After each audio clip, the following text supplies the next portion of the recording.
Hi, everyone. I'm David Corey, Director of Baylor in Washington, and thank you for joining our panel on pluralism in American politics. I'd like to thank two co-sponsors who are joining us and coming alongside for this panel, and that's the Institute for Human Ecology at Catholic University of America, and also AEI's initiative on faith and public life. And we have two terrific speakers with us, whom I'll introduce very briefly now. I've put in the fuller bios in the chat function. So if you look at the chat function here on Zoom, you can see each speaker's full bio. But I want to begin by introducing John Inazu, who is the Sally Danforth Distinguished Professor of Law and Religion. And he's also a professor of political science at St. Louis University. And he's the author of Confident Pluralism, Surviving and Thriving Through Deep Difference. And I want to introduce Yuval Levin, who is the Director of Social, Cultural, and Constitutional Studies at AEI, American Enterprise Institute. And he is the author of two recent books that are relevant to our subject, one called Fractured Republic, and the other called A Time to Build. So again, you can look at their bios, their full bios on the chat function, but welcome to both of you. Thank you so much for joining us. Thanks, David. Again, I think a lot of viewers will have heard of pluralism or maybe have strong feelings about it, but others may not know what it is, or they may not know what they think about it. So I'd love to begin by just doing some definitional work and trying to define pluralism in the way we'll be using it on this panel. And John, if you don't mind, I'd like to lean on you to help us with that. What do we mean by pluralism when we're talking about it in political philosophy and theology? Sure. So I think in its simplest forms, let's think of it in two different ways, descriptive and then normative political. So on the descriptive point, think of pluralism as a fact about the world. The world has lots of difference in it, including different beliefs and viewpoints over things that really matter. So we're in society, we're not homogenous. We differ about a lot of things that matter, about religion, about politics, about views of the world. And I think importantly, there's no sense in which all difference is good. All of us actually think that there are some differences that are bad. So pluralism as a descriptive fact about the world is that there are good and bad differences. And then the second definition, the normative political one, is what do you do about those differences? So you encounter in society people who are vastly different than you, who have different political aims, and you have to figure out how to live together with them in the shared political space. And the normative definition of pluralism would be that we do that in a way that maximizes our ability to be different and then to engage authentically and holistically across that difference. And then perhaps later we can talk about the alternatives to that vision if people don't like it. But think again, pluralism descriptively, fact about difference in the world, and then normatively or political, what do you do about that difference? That's interesting. Yeah, I mean, Yuval, the term pluralism isn't used in the founding era. It's really of new manufacture. So is this something new, or is it a new way of describing maybe something like factionalism, as you would see in something like Federalist 10? Is pluralism a new phenomenon?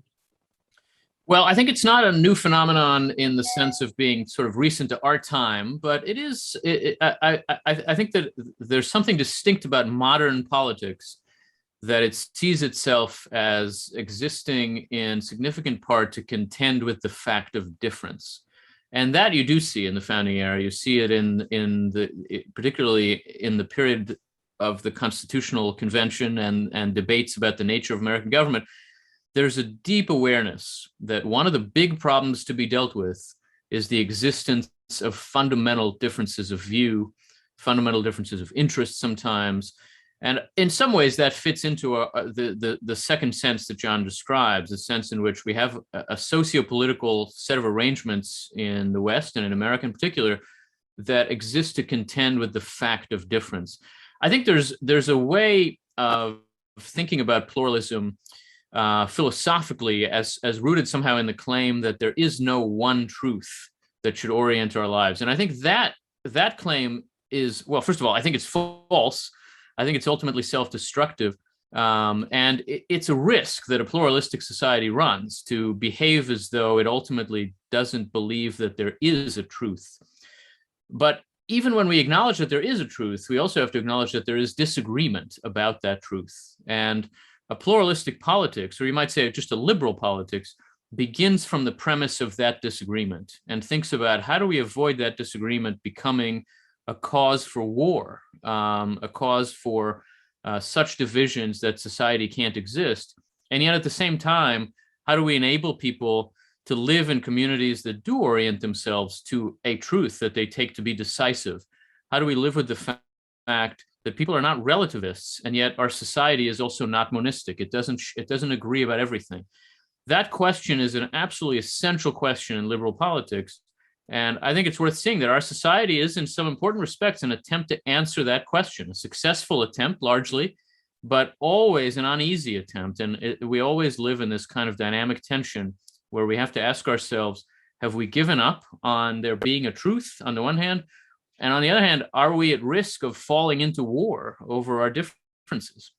And if I could I make one important point that Yuval made there in pointing to the founding era, seeing this difference as a problem to address and not as an inherent benefit.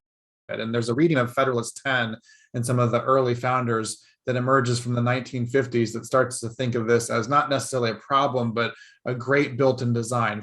Factions are good. There's a balance wheel where it all works together. And that's just not what the founders thought. And it points us to an understanding of politics that doesn't recognize the fundamental nature of the problem itself. So I think it's really important to point back to the founding and the founders as acknowledging this as a problem, not just. Yeah, I think there are two things that have been said here that I just want to underscore, make sure the audience is taking it away. I mean, one is the difference between relativism and what we're calling pluralism. I think it's very clear from the kind of almost warlike footing that our different factions in America have been increasingly taking. We're not dealing here with a problem of relativism. We're not dealing with people who don't think they know what is true. We're dealing with people who think they know what is true. The problem is one of conflicting truths, not of an absence of belief in truth. And I'm sure that that's what James Madison was attending to, especially in Federalist 10, where he thought we're never going to do away with factions. They're part of human nature, especially if you're dealing with free human beings. They're going to come to different beliefs about things. So the question is, how do we manage them? And I guess I'd like to hear your thoughts, both of you, but my understanding of how he tried to do that it was through a kind of system of checks and balances that included not only institutional checks and balances, but also extending the republic and building out the factions with the expectation that they would resist each other, or that they would, if they all tried to push for their self-interest, maybe they would negate each other. And is that how you understand what he was trying to do? And secondly, do you think that has worked? Well, I think I would say a couple of things to that. Certainly, that's part of what he's trying to do. And I think in Federalist 10, if we take Federalist 10 to describe what he's trying to do, that's surely what he seems to describe there, is that one way to deal with the fact of difference, and particularly to prevent it from not only turning into war, but from enabling one faction in society to domineer over others, is to set them up in conflict with each other.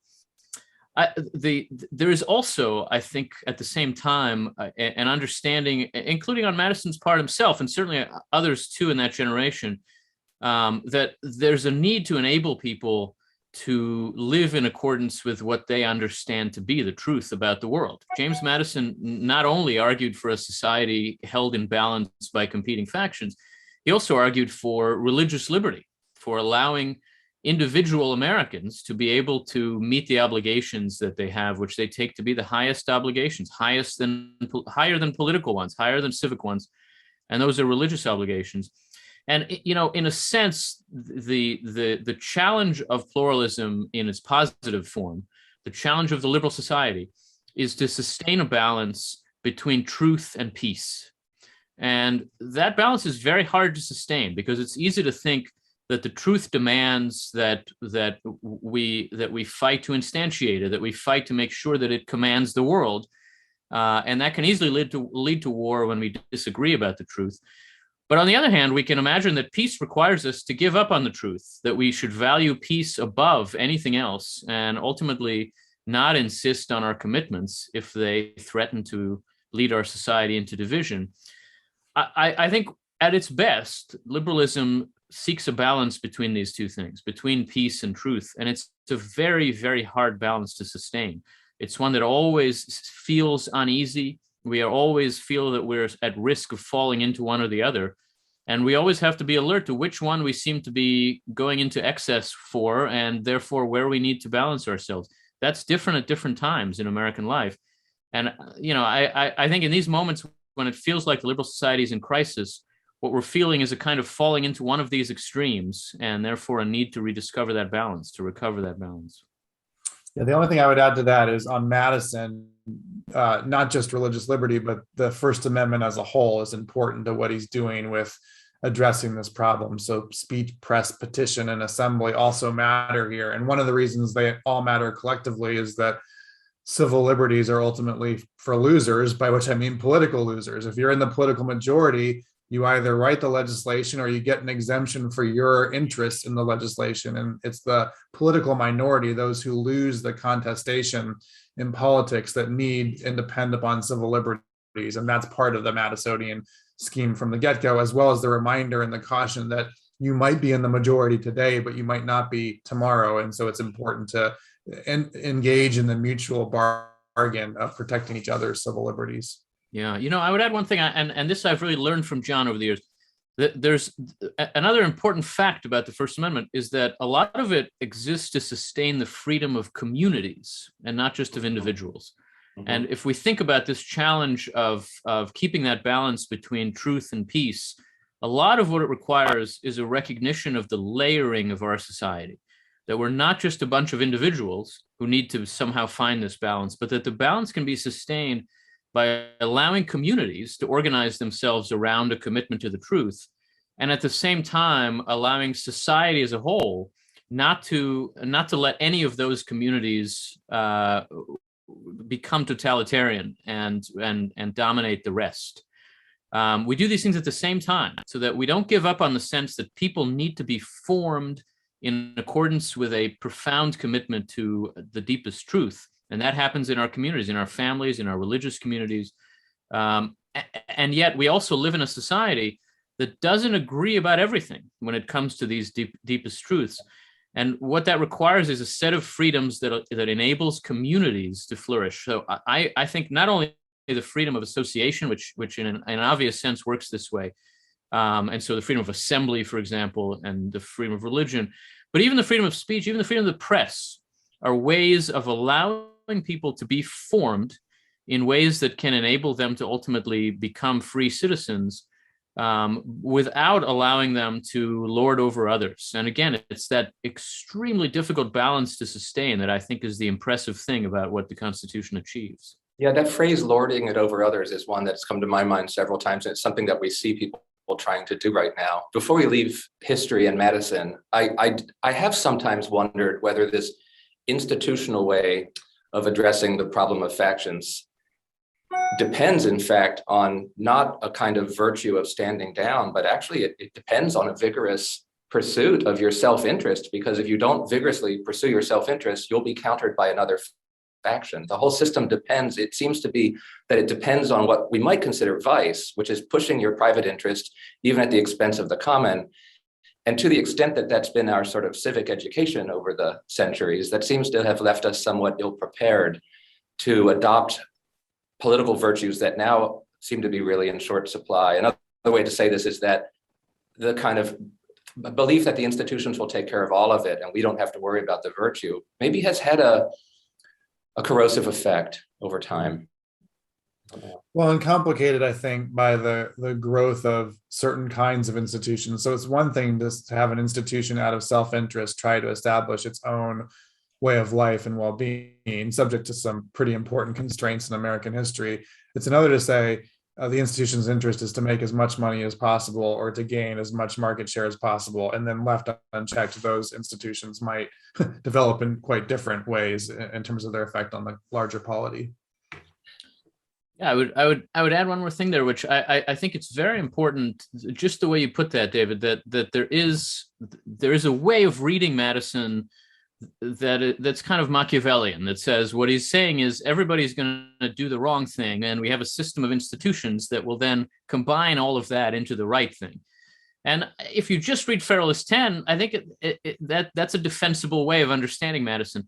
But if you look at Madison as a whole, even within the Federalist, he very often will say that Republican government requires a certain kind of citizen and a certain kind of civic virtue, a certain kind of behavior, so that ultimately it's true that he assumes that everyone will pursue their own interest. And in fact, the system kind of requires it. And if people fail to do that, the system can fail to function. But before we get there, we need to be a certain kind of person to be able to live in a society as complicated and demanding as the free society is. And the institutions exist to form that person too. The institutions, again, of family, of religion, of community, of education, all the way up to our politics, form those people. And so we have very high expectations of these institutions.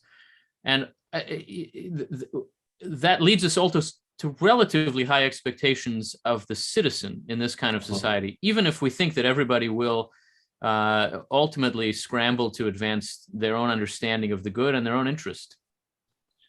Maybe one last thing on history before we dig into more contemporary problems. I've sometimes seen people dismiss my worries about pluralism and the polarization that we see today as by saying this is nothing new in American politics. It's popular to cite the election of 1800 and to cite some exchanges, and then to say it's all of a piece. And I understand that politics has been rough and tumble through American history, but I actually don't think, and I wonder if you do, that what we're seeing today is just like the election of 1800. And just to whet your appetite, I mean, one reason it might be categorically different is that because of the increase of the scope of government, so much more is at stake.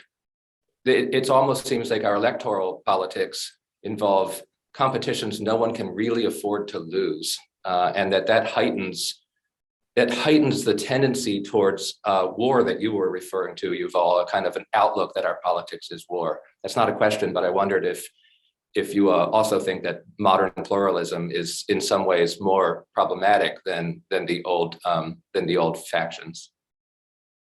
You know, I'd say my view of this is that America is always getting better and worse at the same time. I think in some ways, this moment is more dangerous and more troubling and more problematic than we've seen for the reasons you suggest, and also because various kinds of fragmentation of American society and culture mean that and frankly, technological advances mean that it's easier for us now to be divided and to be functionally divided. At the same time, we are less prone to violence than we were, not more, and we have more violence than we should want, but much less violence than we used to, not only in 1800, but even in 1970 in American life. And there are a lot of ways in which the stakes seem very high, but actually aren't that high. You know, we've all persuaded ourselves that if the wrong party wins the next election, then it's all over. But that's not true. There have actually been times when that might well have been true. The election of 1860 really could have meant the end of the Union if it had gone the wrong way. That's just not true of the election of 2020. And, you know, for all that we work ourselves into a panic, the actual stakes of our politics a lot of the time are lower than they seem. And so I think we've got to be alert to the ways in which things are worse and more dangerous and better and less dangerous, and just see that, you know, history is a guide. But to say, well, it's been this bad before, isn't really to say you shouldn't worry. You know, when it was this bad before, people got pretty worried and took some action, and we should do the same. Yeah, I like that. And David, as someone who might have quoted to you the election of 1800 in response to this kind of a thing before, I do want to caution a little against the presentism sense. And we could add the 1920s as another period of massive social unrest that led to widespread violence in ways that we're just not seeing now as important reference points. I think that the two pieces that concern me the most about the present moment that seem different, one is a matter of I suppose theology and sociology, which is just we have a growing number of people in this country who disavow any claim to transcendence whatsoever. And when that demographic becomes large enough and you have to suddenly account for large sections of non-believers, you're left without the resources of the 1990s version of pluralism that would appeal to God and supreme being and religion and religious values. And absent those, it's just a question of vocabulary and discourse that becomes much more difficult to consider. And then the second thing that concerns me is sort of on the technology point and the relationship with social media, how quickly some of these developments can emerge in ways that can affect people in very short order and very real time. So think about, for example, the effect of deep fakes the eve before an election and what kind of unrest could emerge in a period of 24 hours that wouldn't have been as possible in an earlier era. So I think our connectivity plus the social media technology gives us something new to worry about and consider in different ways. Oh yeah, that's great. I do too. And I hadn't thought of that in that context. That's really insightful. You know, David, maybe I can say one thing about social media too. I think that there's a way that the fact that we now channel so much of our social life through social media creates a distinct kind of problem for pluralism, which is we incline to imagine our society as consisting increasingly of two parties that are constantly at war with each other. But I actually think our society increasingly looks like two parties who is each withdrawn into its own space to talk about the other. And they don't engage with each other very much. They don't actually hear each other very much. They each hear an awful lot about the other, which is sort of partially true. And so we build up this notion of what the people we oppose in politics are all about and what they do and what they care about. And that notion is often very distorted and untrue. And it becomes extremely difficult to resolve differences like that because they aren't real. You know, I'll tell you very quickly, if you'll allow it. I'm not on Twitter, but I am on Facebook. And, you know, I tell myself it's to kind of keep up with my cousins and whatnot. But I'm an immigrant. I'm Jewish. I have a PhD. I grew up in New Jersey. So I know a lot of people on the left, a lot of people. I'm also a conservative and have worked in the conservative world for 20 years. And I know a lot of people on the right.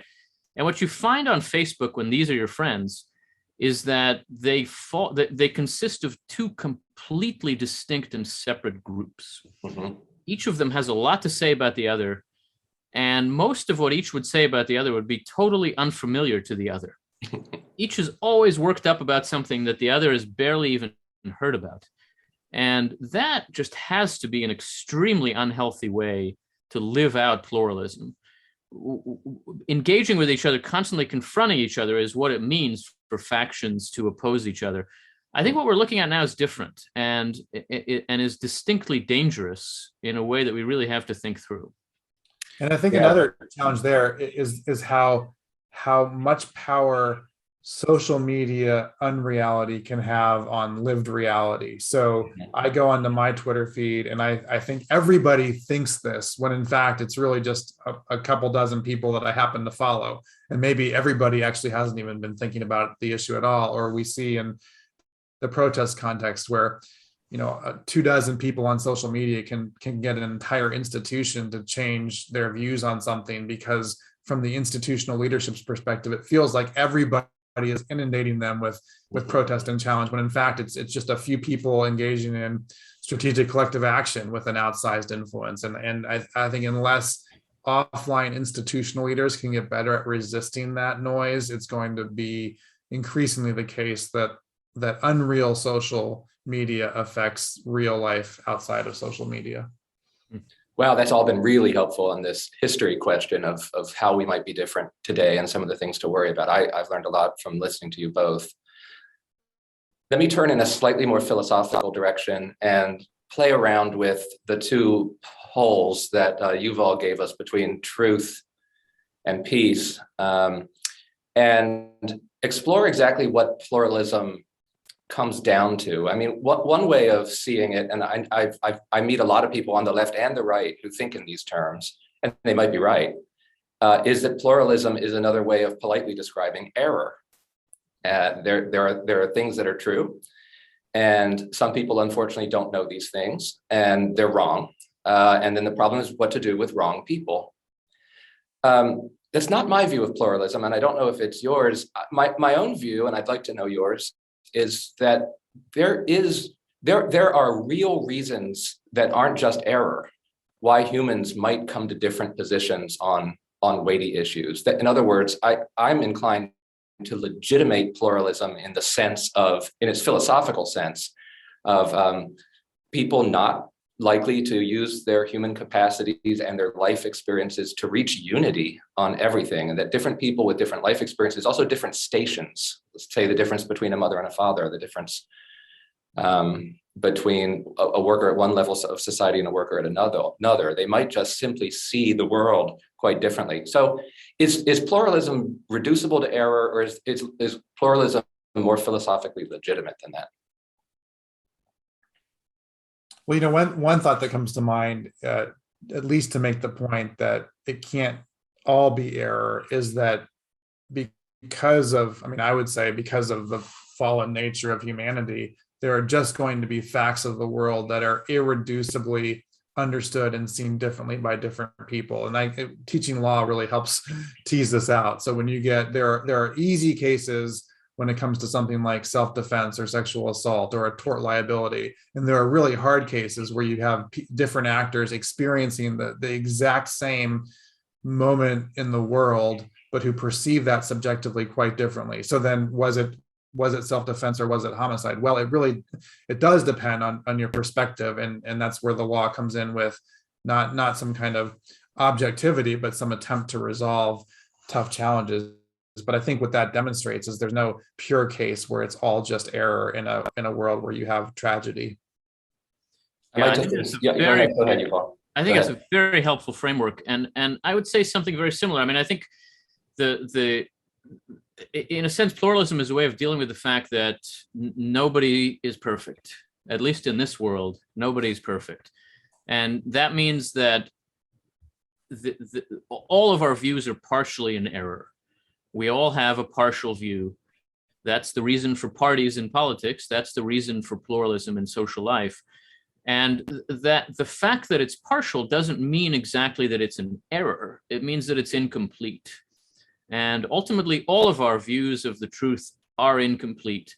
Now, there are also disagreements in society that amount to different answers to the same question. And some of them are an error. Maybe all of them are an error, but at least some of them are. And the question for us is, what do we do about that? None of us is in a position to assert that we know that others are in error, but we are not, at least to assert that decisively and in a way that should be persuasive to the people we're arguing with. And so we face a practical question.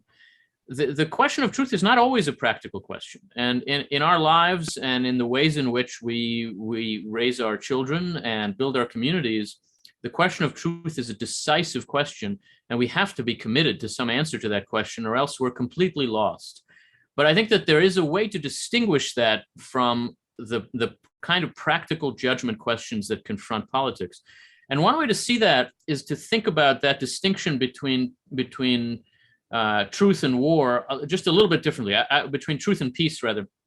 If we ask ourselves, what's the virtue of a liberal society? Virtue is a practical thing. It's not necessarily the same as truth. And virtue, we learn from Aristotle, sits between two vices. The virtue of the liberal society is going to sit between two vices. So rather than talk about peace and truth, we might say virtue sits between war and relativism or falsehood or moral chaos.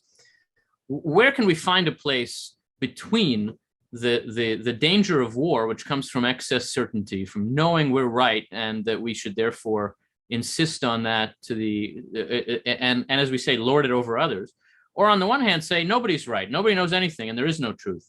Between those, there's got to be some room to find a balance that says I can live by the truth, my children can, my community can, and yet our country can also contend with the fact that not everybody agrees about that truth. To think about the sort of virtue of the liberal society in that way is, I think, a way for us to understand pluralism as not error, but also not the insistence that there is no truth. Right. And we have no choice but to seek that kind of middle, just given the fact that we can't compel others and can't be sure. One other thing that seems to complicate this is to take the sort of binary that you're working with, Yuval, whether something is true or not true, and to entertain the problem that there are competing goods, and that it is right to pursue goods, but that different people will rank, when these goods come into conflict, people will rank them differently. I mean, just to help viewers understand what I'm talking about, I mean, if we have a draft and one of your precious children is drafted into the army, you do have this, unless you're a reflexive patriot, you do have a moment of wonder about whether your own blood and family ranks above your civic duty, or whether civic duty ranks above family. And that's a legitimate thing to wonder. I mean, that's not an easy question to answer, and it's reasonable that people could answer it in different ways. So too with your religious duty and the things that a country will ask you to do. So it seems to me that the problem is more like not the problem of truth versus error, but of something like pursuit of good versus pursuit of other good, or one lexical ordering of goods versus another rival one. And that just seems to me to be not solvable. And I mean, we can make practical solutions, but I don't think we're ever going to get out of people these different attachments, relative attachments to different goods. Yeah, I mean, in this sense, it calls for a balance more than a solution. If I can jump in on Yuval's earlier point, given that we're co-sponsored by 3 Christian organizations with a theological observation, and it's just to underscore what Yuval is saying and what he's not saying. This is not the admission that you can't with certainty know your position does not lead you down a path of relativism. It's just an acknowledgement that there's this post-Enlightenment theological error about fact and certainty that has captivated a lot of Western Christianity. And the antidote to that is to think in terms more about confidence than certainty. And for Christians, confidence in the person and work of Jesus Christ gives you the capacity to move into these conversations without worrying about relativism, without worrying about giving it all up, but in a posture of an epistemic humility that isn't trying to win all arguments propositionally or assuming that everybody's going to understand all of your logical points, but recognizes that some of the pluralism and diversity of the world is reflective of people formed into very different practices. And then to David, your point, very different ordering of the good, which is not going to be resolved by a kind of logical conversation. That's an Enlightenment error that I think way too many Christians are holding on to today. Yeah, I think that's really well put. And it argues for entering these kinds of discussions with something like a mix of high standards and low expectations, of sort of having a sense of what you can really achieve here. As I mentioned before, I'm Jewish. I come from a minority religious community. And so an appreciation for this kind of thing just comes naturally to me. I don't think that I'm going to get all of you to stop eating pork and to close your businesses on Saturday. But I can teach my children to do that. And I live in a society where no one is going to force me to violate the religious obligations that I have. Hopefully, if they do, then I'll fight back. But if they don't, then it doesn't really make sense to understand myself as at war with other citizens in this society who don't share my religious convictions. I'm still sure they're right, believe me. But the reality of the world we're in is such that to get other people to see that requires a different kind of engagement than war for control over the sources of political power. And at the same time, we also get tremendous benefits from the extraordinary life that this kind of society makes possible, while at the same time being able to sustain my traditions and the truths they point to. That's not easy. That's a very, very risky and precarious way to live. But it is ultimately worth the effort, given what's achievable in this world. This kind of society allows for a pretty extraordinary balance between that commitment to the truth on the one hand and the benefits of social peace on the other. And so it is really worth preserving and worth understanding. And that's an extremely important point and difference between American Judaism and white Protestantism in America.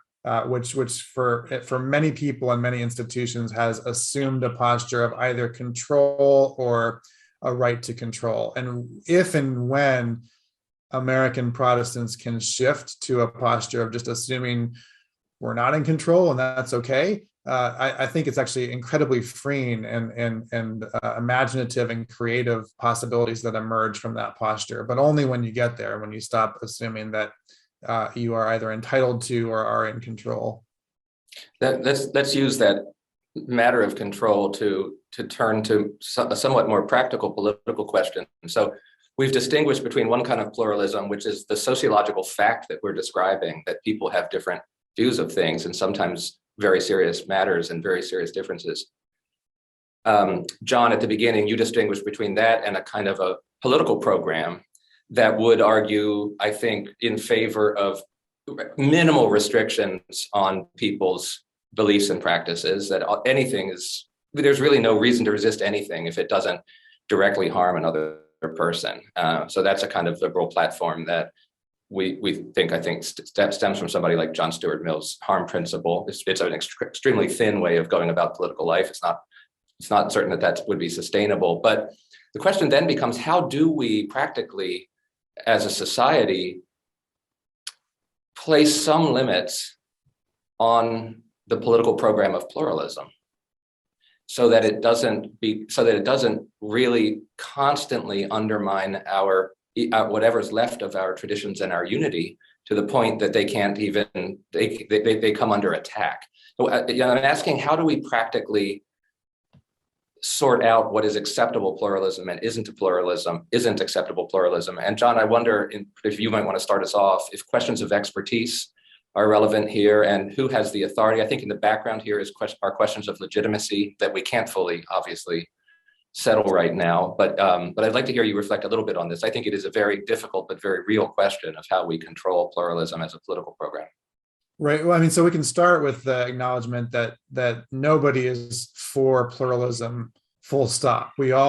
Every political society is going to bound pluralism in some concrete ways. We're not going to allow the Baylor chapter of Al-Qaeda. We're not going to allow the Church of Human Sacrifice. So we're going to, in terms of kind of consensus norms, just say some things are out of bounds. And I think actually the challenge is for us today is really to ask each other, especially the people on our own team, do we really think that lots of other things, people, institutions, beliefs belong in that out of bounds category? I think we're prone today to jump to the conclusion that everybody who doesn't believe what we believe is not only wrong, but evil, and then to push them into that completely out of bounds category, when in fact, most people on most issues would be politically inbounds for most of our country's history, not all people and not all issues, but I think our tendency is to push that way too far. And then, and how experts and expertise and authority play into this, we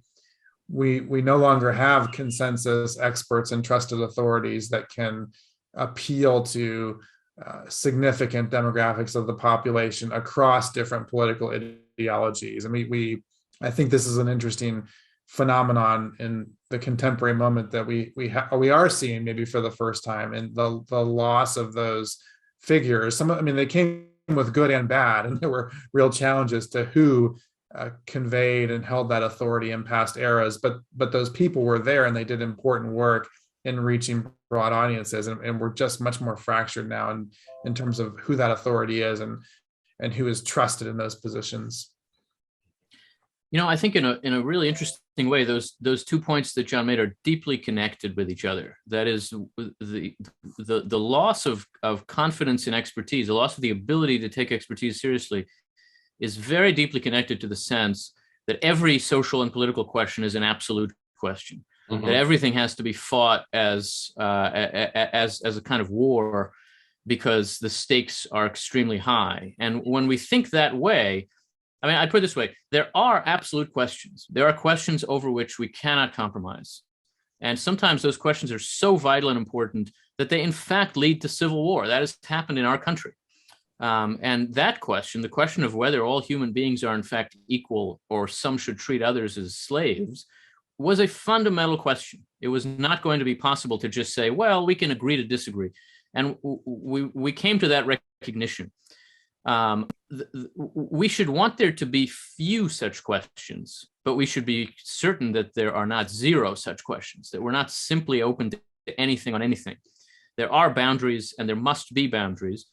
But most of our politics happens within those boundaries, where, most political questions, important as I think they are. Look, I work on public policy day in, day out, and I think it matters what we do. But the fact is that it is true that whether we go this way or that way on healthcare policy is going to be legitimate. It might be wrong, it might be wasteful, it might not help the people who need help, but it's a legitimate choice within our political boundaries. If we treat it as illegitimate, then we come to think that the problem in politics is ultimately the people we disagree with, that there are no legitimate differences. And that also leads us to think that all of the life of our society has to be a battle between these parties, between these groups, so that when someone offers their expert opinion about public health or the law, we say, well, what party is he from? What side of this war is he on? Rather than say, here's somebody who knows more than I do about a complicated subject, we incline to say, well, here's somebody who's on the other side trying to advance the other team's ideals, and I can't take him seriously as an expert. That would be a victory for them. I think when we fail to set boundaries on what are the basic core political questions, then we make it impossible for ourselves to live in a functional free society, and we make it impossible for ourselves to look to legitimate authority on distinct questions. We can't all know everything. We have to trust people, and trust becomes very, very difficult when we come to see everything as a yes or no political question. Yeah, I resonate with that, and so that makes me want to ask this scary question that I really do think it's sort of a dark monster here, but I'm going to bring it out and we'll face it off, and that is that I see increasingly on the left and the right, we're talking about politics on a kind of a war footing here. The practice of politics as really trying to dominate or even better eliminate your enemy. And the question is, what are the issues that the war is over? And it seems to me that Americans, at least led by elite media culture, perhaps, maybe by social media, are taking quite an elastic view, Yuval, of what issues are really worth fighting over, where you, in what you just said, we're really wanting to say not every issue is a issue of life and death here. So one of the theorists I read and teach my students is Carl Schmitt, who is writing during the Nazi era and was himself affiliated with the Nazi Party for a time. And he thought that this just was politics, that the right way to understand what politics is the identification of friends and enemies and the war against the enemies, whether they're internal or external. So it's actually disheartening for me to see a theorist whose view of politics is in some ways in harmony with what the Nazis did to the Jews. And then to see Americans, in effect, practicing, if not owning up to practicing, a politics that looks very similar to that. And I think the direct question that has to be answered if we're going to decide whether to go Schmittian or not Schmittian, in fact, is whether there are differences in our country among factions that are that serious that we must make war over them. Is our pluralism that kind of pluralism? Is it a kind of pluralism where the other side is an existential threat to us and we to them? Or can we say that that isn't the case in American politics? Yeah, I mean, that is, first of all, that is a terrifying question. It forces us to think about some of the deepest challenges, the deepest currents of contemporary American political life. I would say, for me, it points to a couple of things. First of all, I would reject Schmitt's notion that politics, properly understood, is the arena of friends and enemies. Within a society, not just within a community, but within a society, politics ought to be an arena of friends, or at least of fellow citizens. And partisan differences should be not differences about who rules, but differences about what is best for the whole. And where we disagree about what would be good for the entire society, not just about whether what's good for me should win out or what's good for you should win out, but what would be good for both of us. When politics is not about that, when it's instead about who rules, then we fall into this kind of Schmittian space where the question, where any victory for me is a loss for you, and where every question then therefore becomes, for me or for you, a kind of life or death question. I certainly think that politics can fall into those kinds of questions. The issues that are determined politically are very, very important. And if they're decided in a way that doesn't leave people the room to live by what they take to be the best and right and truthful way, then they have to fight. And that's why we should look for ways to make sure that the questions we ask are not that fundamental if it can be avoided. For me, that's one reason to look to pluralism, for example, to federalism, which says you can answer this question in this way where you are, and I can answer the question in that way where I am, and we are still one society, and it is still possible for you to live in a place where you feel like you are raising your children in the way that's demanded of you. I think we have to find ways to give people the room to do that, given the existence of profound disagreements. So that one way to avoid that kind of politics of all or nothing is federalism, is communal freedoms and not just individual freedoms. And ultimately, we also have to look for those places where we do agree and to ask ourselves, are the stakes as high as we're saying? Very often they're not. And, you know, as I said before, there are times when that kind of war is unavoidable. I think it is frequently avoidable, and that in our time it surely is avoidable, and we should work harder than we are to find ways to avoid it, to value peace, even as we value truth.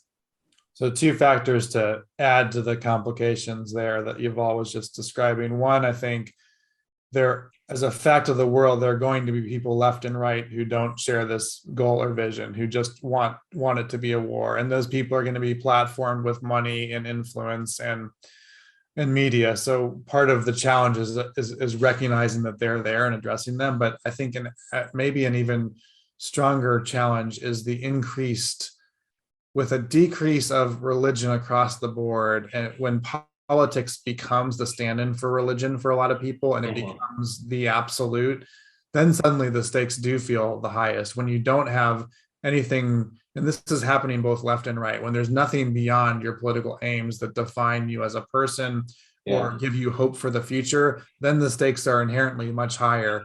And I think it was Ross Douthat who said, for those of you worried about the religious right, hold on for the non-religious right to come. That's a real challenge in the political space right now. Thank you both for tackling that question. It meant a lot to me, and what you said was helpful. So thank you. I do want to have some time for audience questions, and I would like to encourage audience members to submit questions using the chat feature.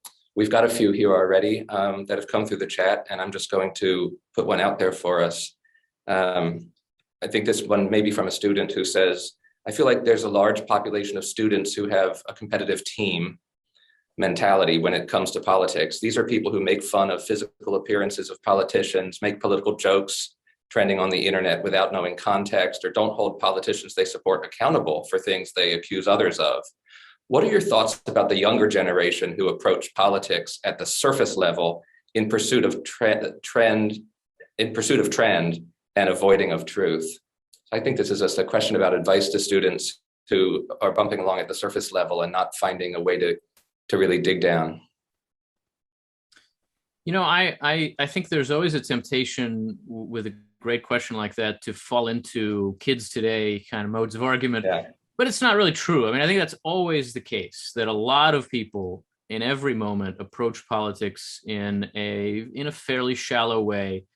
You can look at American political culture at pretty much any time and find a lot of that. I think what we see more of now are failures of leadership, failures in our politics that channel that kind of shallow approach to politics and turn it into politics, turn it into what happens in the system itself. And that's encouraged by all manner of fragmentation, by a loss of confidence in institutions. And I think what a student like the one who's asking this question really needs to think about is how to work to overcome that problem when it is not just a function of your fellow students being shallow. That's life.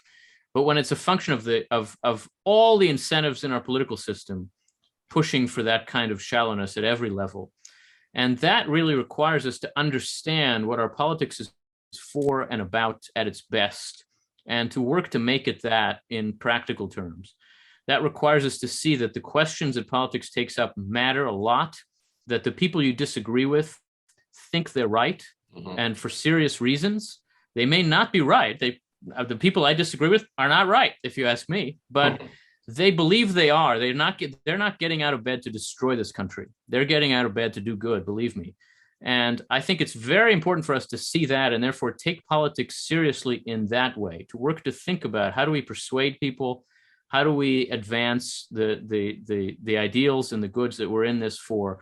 That's ultimately the way to overcome the kind of shallowness that most people approach politics with, is to be better than that, and by so being, to also make the larger system a little better. And I think I agree with Yuval here. And my students, the students I teach and the students I speak to, give me incredible confidence. Actually, they are engaging in these issues. They are thinking critically. They want to discuss a broad range of questions. And but I would double down on the institutional leadership indictment and say that it's also true at the local institutional level, that it needs to be university leaders who stand up for what the purpose of the university is, who understand the purpose. Maybe it's what Alistair McIntyre called a place of constrained disagreement, but that we model and lead well for students to engage in these institutions. And when institutional leaders fail to stand up to challenges, external and internal, to that purpose and that mission, then I think you get students left with a kind of malaise or a sense of not knowing where to go. Yeah, that's great. That's both helpful answers. I've got a good one here too. I get this question often. Does coexistence under pluralism require a, quote, shared sense of reality, either on philosophical first principles, identitarian value judgments, or understanding of how things work, for example, science, social life? This is a good question. To what extent do we need to have some sort of shared set of beliefs in order to make a flourishing society work? Yeah, and this is where we get conceptions of thick and thin morality that sometimes we bring up when we're asking whether such a thin morality as a pluralistic morality can sustain us for long. Either of you are equipped to answer this. I've read both of you. Yeah, look, I think we should see that pluralism is not a morality that can go all the way down. We can't ultimately be pluralists ourselves, but the institutions we have that are pluralistic enable us to have arguments about even these underlying questions. There are some things that we have to hold in common, but generally speaking, we still do. It is not the case that the kinds of debates we have, broadly speaking, suggest that we don't agree about anything. I think that relativism as such is much less of a force in American intellectual culture and political culture today than it was 20 and 30 years ago. There is a sense that it matters what's true and that we have to debate it when we disagree. I think that the institutions through which we debate these things have become terribly weakened over time, whether in our politics, Congress, for example, whether the university, journalism, academic science, in all these places, it's now harder to disagree than it used to be. And I think that may be a better way to approach the kind of problem that this question gets at. It's not that we need to agree about a lot more, it's that we need to disagree more constructively. I often think, to say we have to have a shared sense of reality and believe in science isn't that kind of thing. You don't just believe in science. Ultimately, what science offers you is a mode of disagreement and debate and dispute about the nature of reality. And we should believe in that, but that doesn't mean that you therefore have to accept some set of answers. And unless you do, you can't be part of this society. I don't think that's how that works. Where we've gotten weaker are actually in the institutions of engagement and debate and dispute and reconciliation. Those are the places where we need to be strengthened. And obviously, it would also help if we had more shared commitments that are foundational to basic human rights, to human equality, to the dignity of every person. But I think those commitments are actually pretty widely shared in American society. And where we have trouble now are the places where we meet each other over lesser questions. And just Sean, you want to go ahead? that policy legislation and positive law are always going to be an amalgam of factors and compromise that are never just science or just truth or just theology, and to recognize that you can't win a political argument by saying, well, it's science or it's truth, and that we're more complicated than that, and that it doesn't, we're not surrendering our claims to truth and authority by recognizing the compromise that is inherent in legislation. Yeah, I like that. And I like Yuval's point also that science is a domain in which truth is contested. That's what the practice of science is. There's another question that kind of builds on this one. And also, Yuval, when you were speaking, the first thing you said was we can't be pluralist all the way down. There's a questioner who worries that accepting the pluralist framework in general will tend, and she's a religious believer and practitioner, and she said, I don't know if it's a she, this questioner says, doesn't accepting pluralism mean accepting beliefs that will over time erode the what you're calling not all the way down? In other words, we have these family structures, we have religious structures, but they're really, when they go out, when the individuals there go out into the broader world, they have to be pluralist. And when they come back, it looks like the groups look parochial or something. And so she's worried that pluralism as a public philosophy erodes the very thing you say needs to undergird our politics, Yuval. Yeah, look, I think there is a risk of that, and it requires us to recognize it and push against it in a conscious way. Yeah. That means that when we teach our children how to live, we have to recognize that they're going to live this life in a society that tends to discourage commitments to strong ideals implicitly. And that means that that's one of the things we've got to arm them against. That's a lot of what you do in teaching your children to be good people, is arm them against various kinds of temptations and forces they're going to confront. And in our society, the temptation to that kind of relativism is just one of those forces. And look, I think there are times when that temptation is the strong one, is the one to really worry about.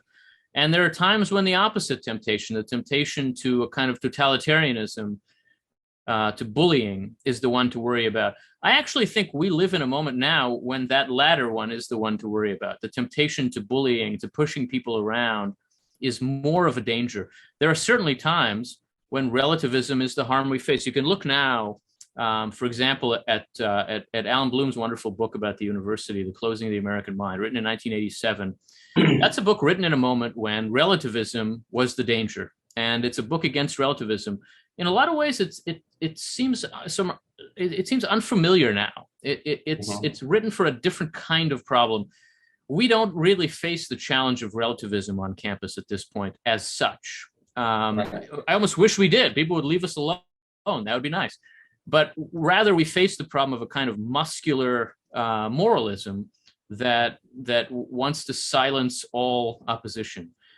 That's a different kind of challenge to face and confront. And when what you're trying to sustain is a balance, you have to be ready to fight both of those challenges.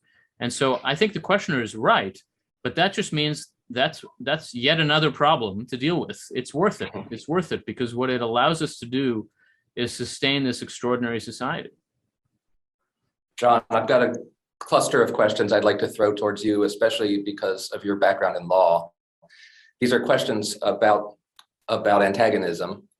What do you think are the most effective ways to encourage people with rigid political ideologies to break free from their epistemic bubbles or echo chambers? That's one. So how do you loosen people's commitment to their ideologies?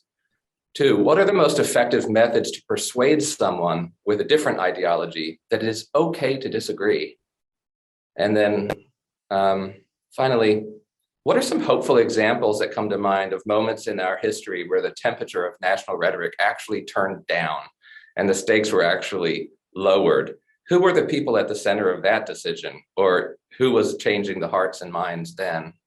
So John, that's actually three pretty discrete questions, but a lot of it has to do with how we interact with people who are rigid, and try to calm them down and be open to thinking with us out loud dialogically. Yeah, maybe I can start by going back to what Yuval was just speaking about, and part of the encouragement to the last questioner about the reality of pluralism is we can do the work of distinguishing people from the ideas they hold. And it doesn't mean we disengage with strong, robust arguments against ideas we don't accept or we think are wrong, or even the practices of a lot of the ideas, but we can still look at the person and the human being who holds those ideas as different. And that gives us one answer to some of the questions you were just asking. Start with the shared common humanity with people, and start with the easy things, the low-hanging fruit that you do have in common. Don't start a conversation about differences over race or politics. Start a conversation with your favorite movie or having a meal together or something like that. And then with a posture of thinking, I can go into almost any conversation and learn something from the person I'm talking to. It doesn't matter how much we disagree. There's something this person is going to teach me.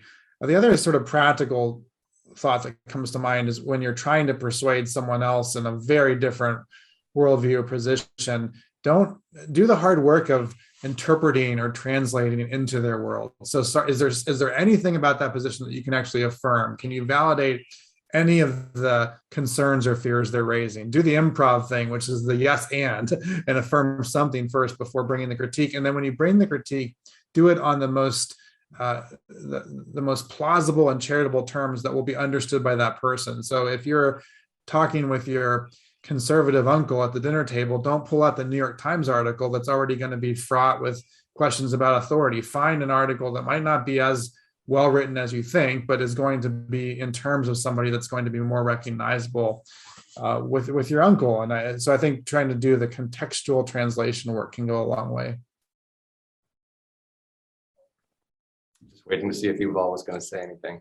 Well, I love that answer, and I think that there's a the underlying question too is enormously important here. The question of how practically do we get from here to there?